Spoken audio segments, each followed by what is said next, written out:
Alors, mon entreprise Bois du Moulin s'appelle Au Bois du Moulin Coaching, Au Bois du Moulin Pension et Élevage et Au Bois du Moulin Camping et Gîte à la Ferme. Rien que ça. Bonsoir, ça s'est bien passé la journée? C'est un lieu de vie pour les hommes et les chevaux. C'est un lieu où je vais travailler, où je vais accueillir mes clients. Et c'est aussi le lieu où je vis. Il n'y a pas de wifi, il n'y a pas la télé. Ici, on vit au rythme de ce qui nous entoure, des saisons, de la journée et de la nature. L'idée est venue quand même avec le confinement, de se dire, et si ce chouette univers dans lequel je vis, je le partageais.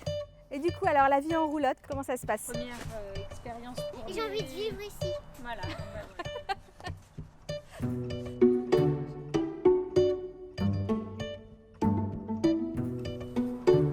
Voilà, quelques jours, 3 mois. Avant tout, c'est un lieu de vie pour les hommes et les chevaux. Pour les chevaux, parce que j'ai une activité d'élevage et de pension. Pour les hommes aussi, puisque je suis coach en entreprise et je vais pouvoir donc faire mes coachings sur place. Et là, on filme, on est dans mon bureau.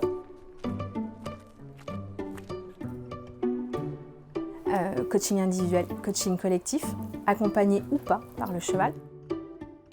Donc, je suis diplômée de l'IAE, l'université Lyon 3, qui a une approche pluridisciplinaire en coaching. J'ai également, je suis praticienne sur le MBTI et je suis facilitatrice sur la méthode Lego Serious Play. C'est des petites briques Lego, celles qu'on avait quand on était enfant, sauf que Lego, on a fait une méthode d'accompagnement. On va partir de création et de modèles individuels pour aller créer une solution collective. Donc ça a aussi le gros avantage d'engager 100% des participants dans la recherche de solutions, ce qui va permettre après du coup le déploiement de la solution trouvée au problème de manière beaucoup plus facile et en tous les cas acceptée par tous puisque chacun y a participé. Alors le principe de l'équicoaching, je vais utiliser le cheval en fait comme un révélateur. Le cheval a le gros avantage, on dit que c'est le miroir de l'homme. Il est sans jugement, il se connecte à qui on est directement, il n'y a pas de filtre. Il vient se caler sur l'état émotionnel de la personne et sur son non-verbal. Donc il va me permettre dans certaines situations de faire prendre conscience à la personne de certains comportements. Tout se passe à pied, on n'a pas besoin du tout de savoir monter à cheval.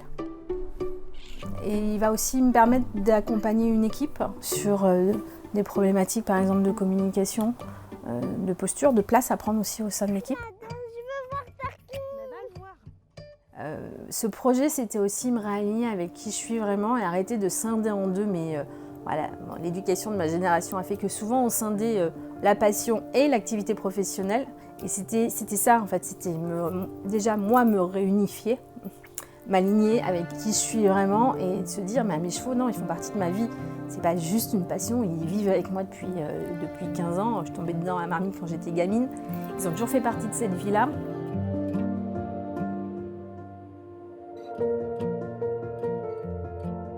Ouais, alors le confinement, ça a plutôt été déclencheur. Et du coup, il y a vraiment eu ça, à se dire, en final, on est très très bien ici. J'en profite pas tant que ça en allant travailler, en fait. Donc 5 km de randonnée vers Dagy, 5 km de randonnée vers Tourne. J'avais envie aussi de retrouver ma maison, de retrouver mes chevaux, de voir grandir ma fille et de partager ce lieu. Le projet, c'est ça, c'est Bois du Moulin, c'est un lieu d'accueil et de partage. Ah, il y a un petit écureuil.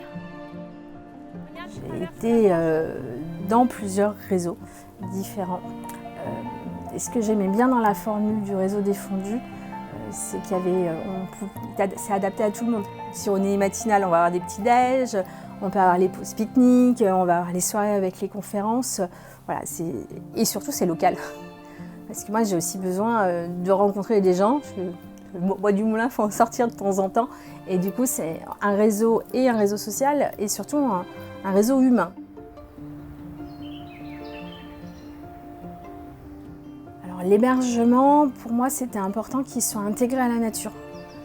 Qu'il prenne sa place et qu'il n'ait pas non plus un poids sur l'environnement.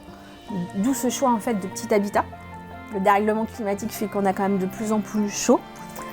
Donc du coup, j'ai créé un bassin naturel, parce que je ne voulais pas que ça ait un impact négatif.